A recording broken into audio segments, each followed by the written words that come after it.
resurrection of Jesus important? I'll say yes. If it turns out the resurrection of Jesus didn't happen, then you could completely falsify Christianity.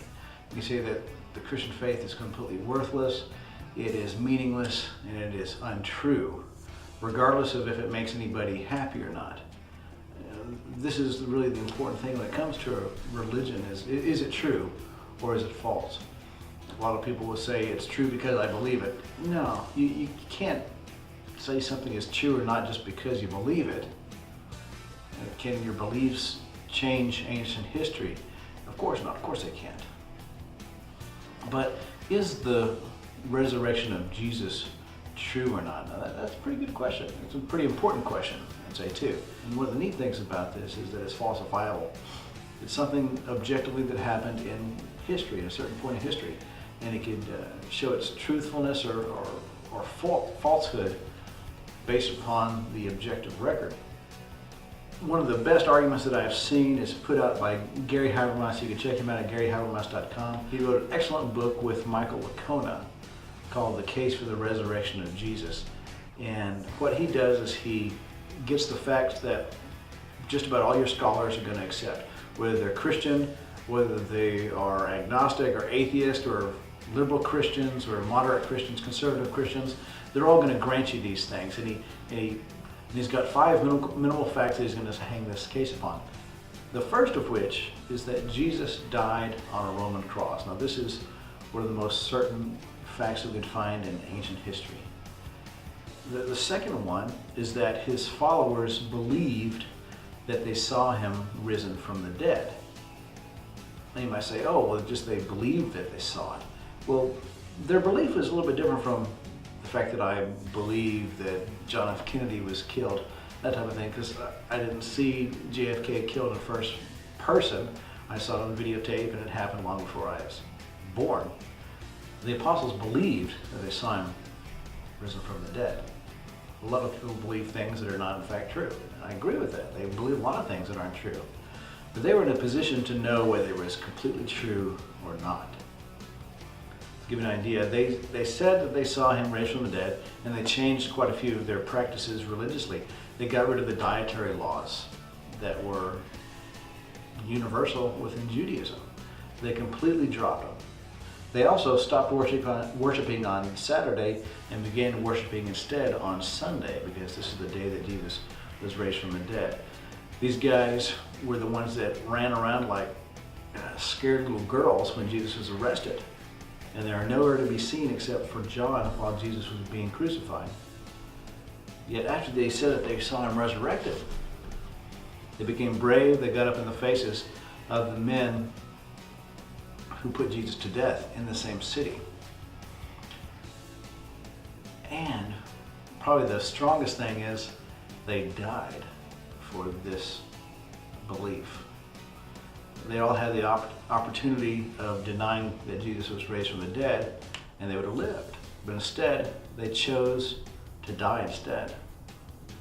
This is a really, really strong indicator. See, people will die for lies all the time, but liars make really poor martyrs. People who are telling lies don't do a really good job of sticking with it till the end. You know, there's no upside in it. And every single one of Jesus' apostles died as martyrs, except for the Apostle John. He lived to a ripe old age. And of course, Judas, he killed himself soon thereafter, right after Jesus was crucified. So we've got Jesus died on a Roman cross, and also that the apostles believed that they saw him risen from the dead. This is a strong piece of evidence. The next thing we have is the Apostle Paul. He believed that he saw Jesus risen from the dead. Was this true or was this false? Well, Paul was a little bit different type of apostle than the rest of these guys. He was a persecutor of Christians. He started off as a very zealous Jewish man. He was a Pharisee, and he knew the Old Testament scriptures backwards and forwards. It was common for students under Gamaliel to have memorized the entire Tanakh, or what we'd call the Old Testament, by the time they're 17 or 18 years old. So he was sort of like a Harvard MBA type when it came to religious studies. He studied under the best teacher, and he was a smart guy. He persecuted Christians. This is what he did. He beat them up and took them before the tribunals and had them oftentimes executed. So he was sort of like the Taliban of the day. Now he was on the road to Damascus. He's going to pick up a few more of these followers of Christ. They're not yet called Christians at this point.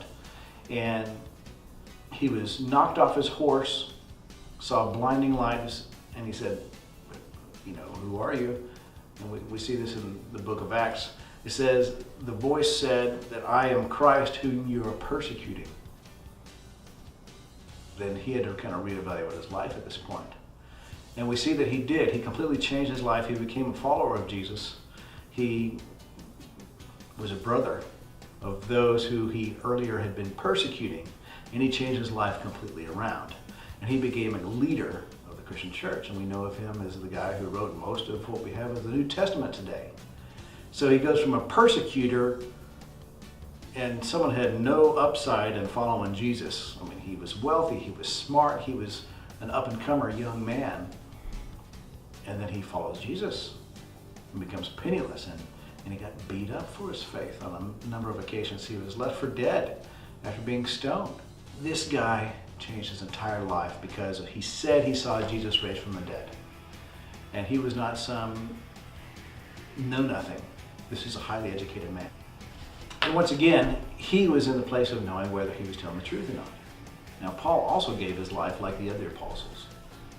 He was beheaded because he did not give up Christ. That's how much he believed.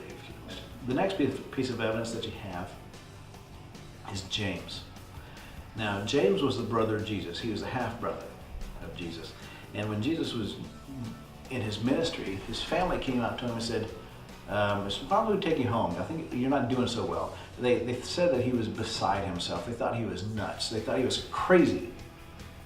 This is what his family thought about Jesus. But then again, what would it take to convince you that your brother was in fact the Son of God? It would take you quite a bit. Well, this guy that thought that Jesus was completely nuts, after he said he saw Jesus raised from the dead, this fellow James, he became a follower of Jesus. We see in the book of James, which is written by the same guy, we see that he calls Jesus his Lord and Master. He said, I'm the bondservant of Jesus. So he had a radical transformation. And then he became the leader of the church in Jerusalem. Now this is the same tent where Jesus was crucified. And he stood up to these same leaders. We saw that he was later executed during a gap of leadership of the Roman governor. When there's a new governor being sent in from Rome, the Jewish leaders took the opportunity to have sort of a kangaroo court, and they executed James. And this was about 5 years before the destruction of Jerusalem in 70 AD. And the last thing is that we have an empty tomb. The Jews of the day said that Jesus' disciples had stolen the body. We find this in the Babylonian Talmud. And if they stole the body, that means the tomb was empty. So we have enemy attestation that the tomb was empty. So this is a fairly certain thing. If you could have your enemies agreeing with you on certain points, at least on those points of agreement, you could say, yeah, this is true. So if you put these 5 things together, you can't really come up with a good naturalistic explanation for Jesus' resurrection. So what I would challenge you to do is come up with a good naturalistic theory if you don't believe that Jesus had in fact risen from the dead, that it has to have some sources from the 1st century and the 2nd century. So we're looking at early source documents. But I think these are some really good arguments. And ask your friends, check out some other sources and find out if you could come up with a good theory that includes Jesus not